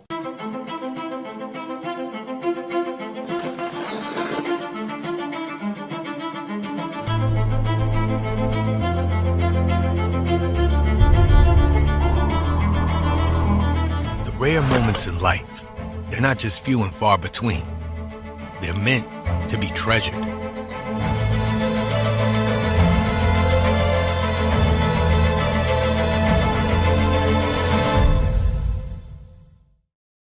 Bring the whole family to the Stone of Accord for a wonderful brunch. From traditional comfort food to eclectic specials, there's something for everyone to enjoy. And it wouldn't be a proper Missoula brunch without an Irish coffee and a mimosa. The Stone of Accord, Irish fare with Montana flair. Restaurant, liquor store, and casino.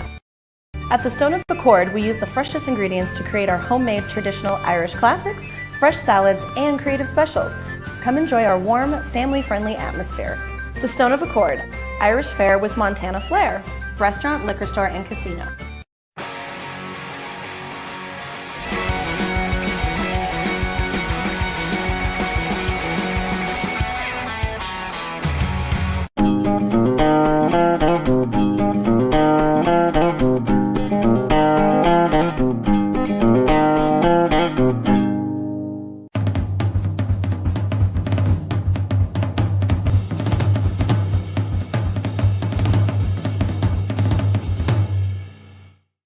Missoula Sports Center.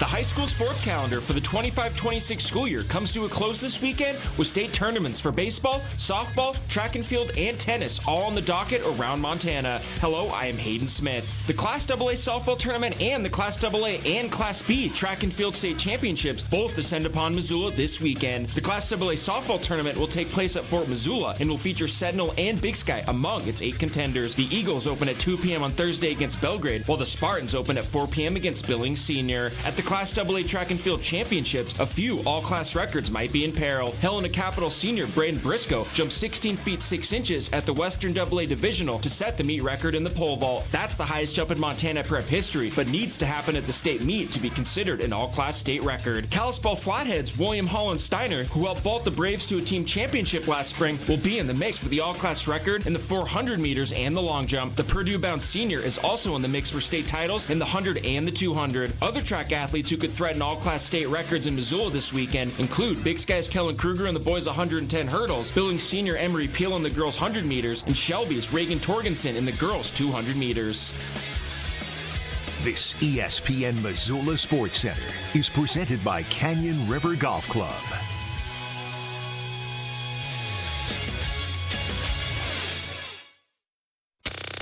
Nuanez Now on ESPN Radio.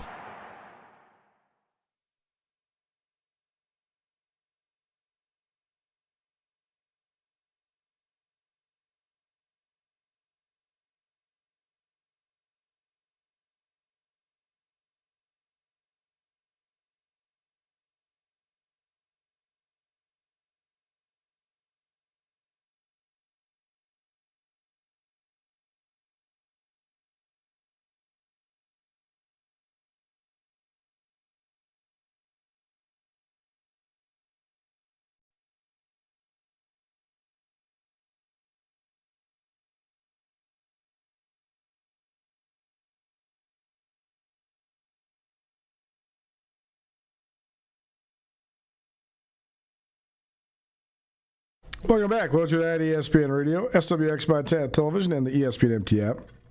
Colter Nuanez coming to you through the Grizzly Disposal Studio. Grizzly Disposal, locally owned, veteran owned. If you want to make the switch today, 406-541-7171. That's 406-541-7171. Time for Prep Extra. It's probably presented by Vertical Raise, the elite online fundraising platform. You want to raise the most money for your high school sports organization, visit verticalraise406.com. I know that I've been just pushing track, but I just think that track, I don't think actually. That's the thing that is the thing that makes me want people to get on my bandwagon with track and field. It's not that I think it's the best thing going in Montana right now. It's that I know it is. Objectively, based on the undeniable and inarguable numbers that exist in Montana high school track and field right now, and for that matter, college track and field, because the Grizz are as good as they've been in track and field for as good as they've been in 25 years. And the Cats are perhaps the best they've ever been. I mean, their women's team is probably the best. The team that just won the outdoor championship is probably its best ever. So put that aside, though. At the high school ranks, I know it's not just about numbers and statistics, but in track, the numbers are the numbers, and that is it. We have seen so many phenomenal track athletes over the last, let's say, 7 years, since like 2019. So many athletes have gone on to high levels in college. Let's just say this. There's not kids getting recruited to Notre Dame and Purdue out of the state of Montana in any sport besides track. Okay? William Hollensteiner from Kalispell is going to Purdue, and Ellie Reed from Missoula Hellgate's going to Notre Dame. That's just the tip of the iceberg. There is so many other athletes out there right now from Montana that are competing at a super high level. Claire Kovacs from Sealy is competing at Colorado State. Lauren Hagen from Sentinel, she just wrapped up her career at Washington. Ashley McElmurray from Sentinel, she just wrapped up her career at Nebraska. I mean, there's been Logan Todorovich, she just finished third in the Big 12 in the heptathlon at Baylor. Her younger sister, Madeline, is also an up-and-coming multi-athlete at Baylor. They're both from Helena. We can go on and on and on and on about the great athletes from the state that have gone to the Division I ranks. The other reason, though, I know that this is the golden age right now of Montana high school track and field is there has been 20 either class or all-class records that have been surpassed so far this regular season.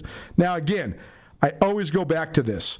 I see both sides of the coin. State records in track and field cannot be set except for at the state meet. Now, on one hand, if you pole vault 16'6", that's the highest pole vault in the history of the state of Montana. The fact you didn't do it at state, I don't know. I think you should at least get an asterisk or at least like a co-record. Because if it's at a divisional, all of the things, the reason they make it so that it has to be at a state meet is because you need to have the perfect wind gauge and measurements and timing. I mean, not all track meets are created equal. I love small town Montana. But like, there could be like a triangular with a bunch of Class C schools where the times are just on a hand watch, right?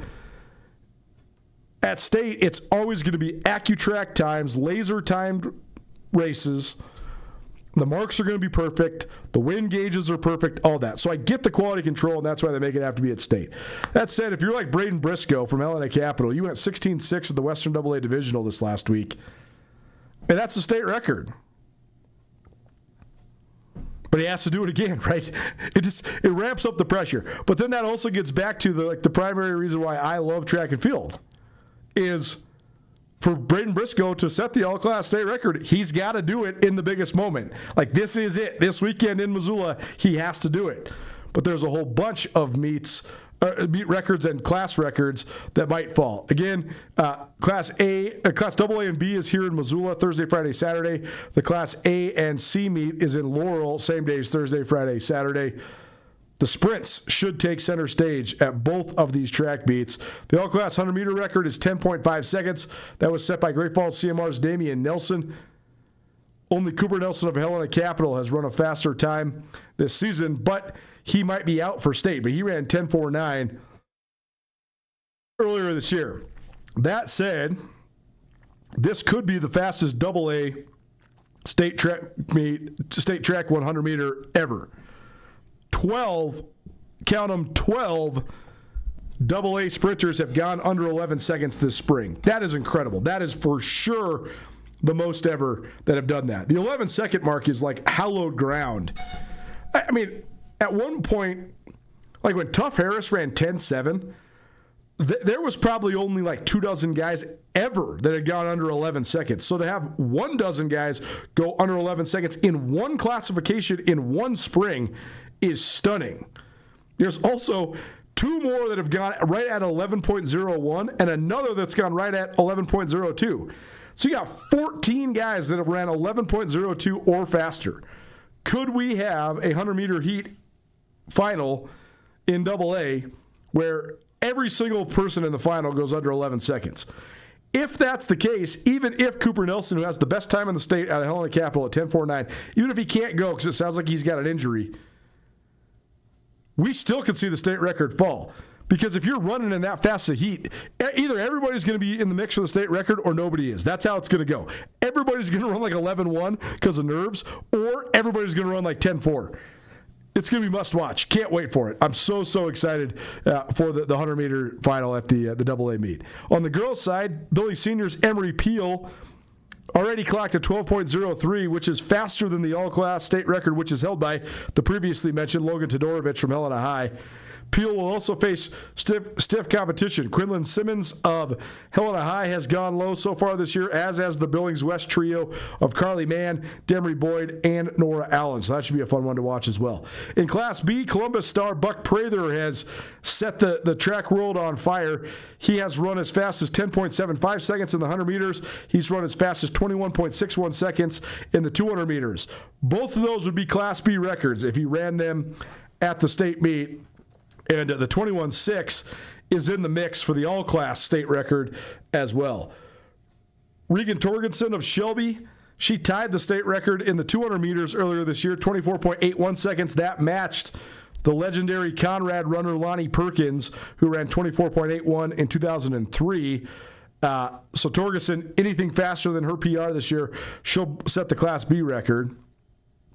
The other 2 Class B records within reach are the Class B pole vault record. A.B. Krings from Conrad has gone 12.3. This is girls still. And that would tie the class record height. And in the long jump, Caitlin Noyes of Townsend already is the all-class state, or already is the Class B, state record holder. She did that as a sophomore, but her PR this year is 4 inches farther than her state record mark. So that's certainly going to be one that's in the mix as well. William Hollensteiner might be out or he might be in. We'll see. He did compete last weekend, but just in the triple jump. He'll be in the mix for Kalispell Flathead, though, in the 100 meters, the 200 meters, the 400 meters, the long jump, and the triple jump. So he has a chance to do something really special.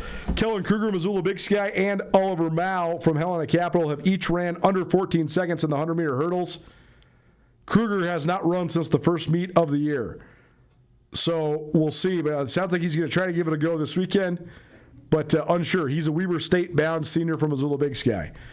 Riley McGrath has also been nursing a shoulder injury, but he competed well at the Eastern AA for Bozeman Gallatin this last week. He won the shot put and the discus. He'll be in the mix for the all-class state record in the discus. Back to Hollensteiner. He already has the all-class state record in the 400. His competing this last weekend was the first time he's competed since April 17th. So if he could come back, he'll definitely be in the mix. We mentioned Wilson Schmidt in our Treasure State Stars, but he has the all-class state record already in the 800, and he was only about a second off of that at divisionals this last weekend. So both of them will certainly be in the mix. Braden Briscoe in the pole vault, absolutely. That record's held since Helena High's Chase Smith did it in 2015. But Briscoe, he was 2 inches higher than the all-class state record this last week at divisionals. Hollensteiner's PR this year in the long jump is 23.8. That is the all-class state record. He also could set the AA state record as well if he could replicate that. The jump should also get plenty of attention in Laurel. Jolie Klimpel of Richie Lambert, Johns Lee Pierre of Leicester Christian, Ella Varner of Corvallis, Tamarit Savick of Big Fork all have chances to break at least the Class C records, if not the all-class state records. The Class C long jump record already belongs to Jolie Klimpel of Richie Lambert, but she's gone a full 13 inches farther than her Class C record, so she has a chance to shatter that. Johns Lee Pierre has a chance to maybe break 3 records. He has a 23.9 long jump, which would be the all-class state record. He also has run close to state record times in the 300-meter hurdles and the triple jump as well. So those are certainly marks to watch. Savick from Big Fork, he went 48.3 in the triple jump, so that's in the mix to be the all-class triple jump record. That is 48.9, so he's about 6 inches off of that. And Ella Varner of Corvallis, she has a chance to break the Class A record in the triple jump as well. You got all of that? That's a lot of records to keep track of, but anybody and everybody that does break records, we shall let you know. A lot of information there, but a lot of fun stuff to watch when it comes to track and field. Again, AA and B in Missoula, and A and C are in Laurel. The first ever state baseball tournament, state AA that is, it's been all class for the last 3 years since high school baseball was instituted. But the first AA tournament plays out in Butte. And I don't know who to tell you who the favorite is, because there has never been a AA team to even play for the championship, let alone win a championship. The inaugural year of high school baseball in Montana, Polson beat Whitefish 10-4 for the state title. Then in year 2, Florence Carlton beat Hamilton 4-2. And last year, Billings Central beat Belgrade 4-3. So I guess Belgrade was a AA school a year ago. But largely it's been Class A and Class B schools that have dominated these first 3 state tournaments. But now you have an all-class AA tournament. So how does that play out? Gallatin is the favorite, as they went undefeated during the regular season. But I think that Big Sky and Sentinel are both good. But it's also baseball, right? Like who's playing well right now? Like postseason baseball is sweet because the body of work matters for your draw. But like who's playing well right now certainly helps big time, right? Glacier won a play-in game to get in and out of the West to join Sentinel and Big Sky, as did Butte. Gallatin got a bye out of the East, as did Great Falls CMR. And then Bozeman High and Billings West each won play-in games over the weekend to get their way into the field. But I really don't know how to handicap this thing. I think that all of them. I think everybody could be in the mix. It's just cool if there is a AA tournament that exists now in Montana. High school baseball certainly has become more legitimized, and that's just a really fun storyline. Prep Extra is probably presented by Farmers State Bank. Farmers State Bank has been enriching the lives of Montanans since 1907. In softball, Glacier High working on a dynasty. In the state championship game that never would end last year, they outlasted Billings Senior, and they won 19-17. This game lasted like 4 hours. This was after a whole day's worth of them playing each other back and forth because of the double elimination nature of these tournaments. So pretty cool. But Glacier, that was their second title in 3 years. They lost in walk-off fashion to Helena Capital the year before, but they beat down Helena High 19-7 3 years ago. So they've scored 19 runs in 2 of the last 3 state championship games, and they come in as one of the favorites in AA once again. So can Glacier make it 3 out of 4? Certainly Dynasty Watch, a key storyline for all 3 state softball tournaments that will play out here in the state of Montana. In Class A, Frenchtown looking for a repeat. They've won 12 championships overall as a program, every single one of them since 1997. A 13th championship would make them alone in first place in state softball titles in Montana history. But they're going to have to do it without Ryan Lucier. She was the Gatorade Player of the Year in Montana last year as just a sophomore. She was an absolute wrecking machine during the state tournament. I can't remember her statistics, but she basically struck out like 75% of the batters that she faced and also hit like 600 with multiple home runs and drove in a whole bunch of runs. I'll look up the stats and get it more locked in as the week progresses. But I mean, she was like a one-woman wrecking crew, and she led Frenchtown to that state title, but she had a bad knee injury, so she's out. So Frenchtown is still good, but they did not get one of the first round byes. 4 teams did, they did not. So they play Hamilton in the opening round on Thursday at the Class A state tournament in Hamilton. In Class BC, it was always who's going to be the runner-up to Florence. Florence was the dynasty. Florence is the other team with 12 state titles. Florence and Frenchtown are the 2 teams that have dominated high school softball in Montana, not just in the West, but in Montana. But Florence hasn't won a title since 2022. Since then, Manhattan, Shepherd, they both won titles. Missionary Charlotte, the MAC, they've been very good as well. Florence, Manhattan, Shepherd, and MAC are all in the tournament in Billings. So who is the one that rises up and sort of claims BC supremacy? That's certainly going to be a fun storyline to watch as well. Prep Extra, probably presented by Vertical Raise. Vertical Raise, the elite online fundraising platform. Want the biggest checks for your high school sports organization? Visit verticalraise406.com. How about some tennis? We haven't talked tennis much from the high school ranks at least. But in AA, Gallatin senior Mason McCarty, who was on this show last year, he's shooting for his 4th straight boys singles crown. The University of Montana signee has dropped just 1 set his entire career. That's not a typo. Not 1 match, 1 set. He's won every set but 1 set of his entire high school career. That's ridiculous. The Gallatin senior is trying to become only the 5th boy in state history to sweep to 4 straight singles crowns. The last to do it was Glacier's Kellen Bates, who went on to have a successful career at Montana State. Standing in the way of McCarty and history are some upset-minded tennis players, including Connor Shea of Billings Skyview, Brady McMinnis of Missoula Big Sky, and Fleming Daniel of CMR. Those are the top contenders to McCarty in AA. The last year, McCarty played Harrison Roeder of Bozeman in the state finals, but Roeder then switched to doubles.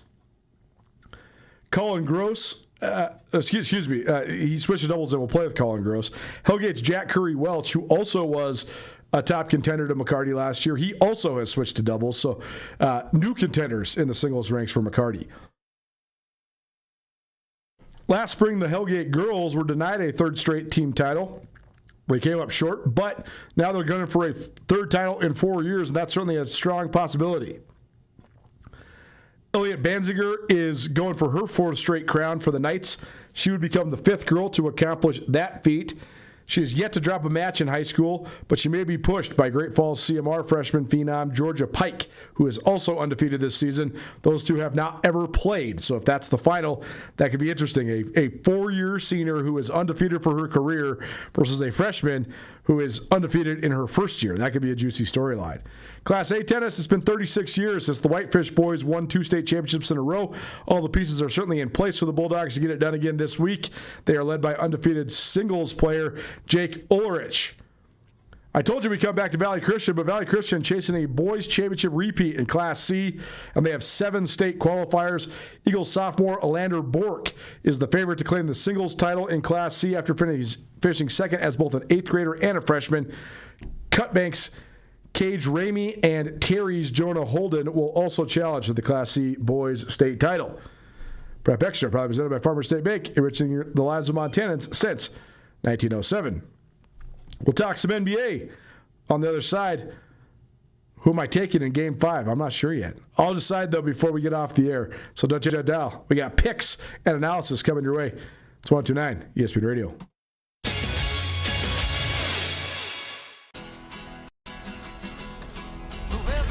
Around here, we see a lot of people head out. No matter where they're going, we just make sure they're ready. Before you hit the road, get a pre-trip safety check at Les Schwab Tires. It's free.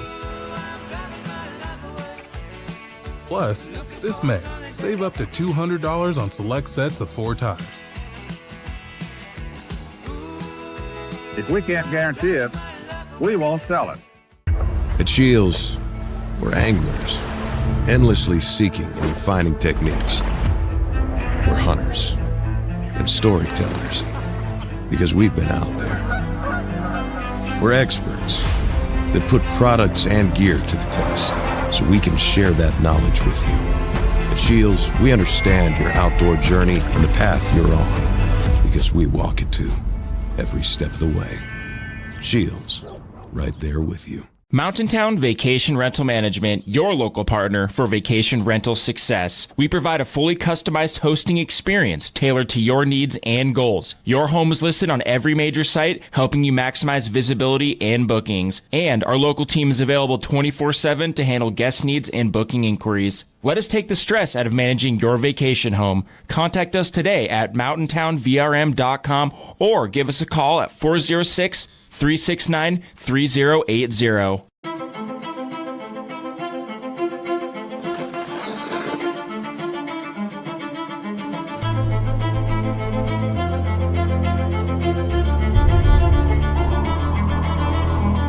The rare moments in life, they're not just few and far between. They're meant to be treasured.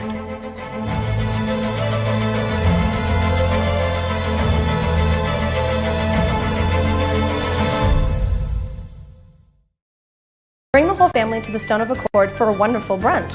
From traditional comfort food to eclectic specials, there's something for everyone to enjoy. And it wouldn't be a proper Missoula brunch without an Irish coffee and a mimosa. The Stone of Accord, Irish fare with Montana flair. Restaurant, liquor store, and casino. At the Stone of Accord, we use the freshest ingredients to create our homemade traditional Irish classics, fresh salads, and creative specials.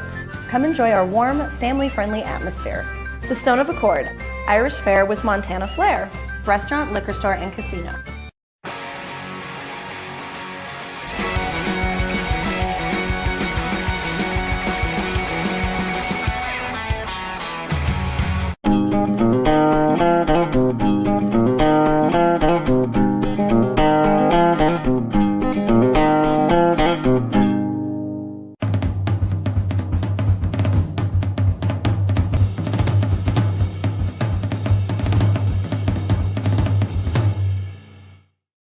Nuanez Now on 102.9 ESPN Missoula. Watch the show statewide on SWX Montana Television.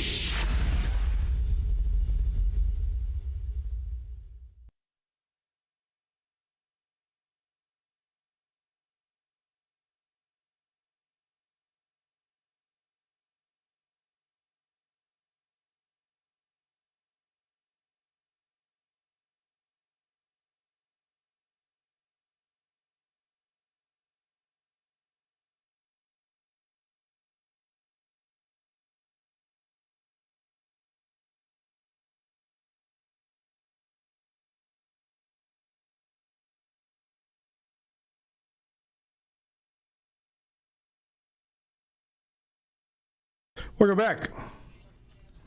Nuanez Now, 102.9 ESPN Radio. Appreciate you for hanging with us. Missing the show, you can always find it on the Nuanez Now podcast, which is available on all your various podcast hosting platforms. Please rate, review, subscribe. Thanks so much for hanging out as always. Fun show as we get close to wrapping 25-26 for the academic and athletic sports calendar. By and large, there'll be some regional and national track athletes still competing after this weekend. And high school all-star games will start playing out here as well. But by and large, the sports season, the academic year, come to an end this weekend. And then, it's summertime. We only get about 7 weeks of summer here at ESPN Radio, so we'll soak it all the way in. But that's, we talked everything from track to tennis to softball to baseball and gave you some of the best from around the state. So you can check all that out. We also talked a little bit of Grizz football, the news of the weekend. J.D. Quinn, a former All-Big Sky offensive lineman for the Grizz, passed away at the age of 40. And had some reflections on that as well as some reflections on Grizz from yesteryear as well. So all of it on the pod, which is available on all your various podcast hosting platforms. Please rate, review, subscribe. NBA Game 5 of the Western Conference Finals plays out tonight. First of all, if you saw a couple of the tweets about Shai Gilgeous-Alexander being out with a pulled oblique, That's not real. That's fake. That's AI generated or trolls or something. I saw the tweet. I was at a lunch meeting today. I saw the tweet when I was just stood up to get some more water. Just glanced at my phone, got the alert. SGA's out. So I'm thinking, oh my gosh, do I need to leave this lunch right when I leave this lunch meeting? Do I need to go pull up right to the Sportsbet Montana kiosk and hammer the Spurs? I mean, SGA is the MVP of the NBA. He's the best player in the world. So if he's out, Spurs are huge favorites, right?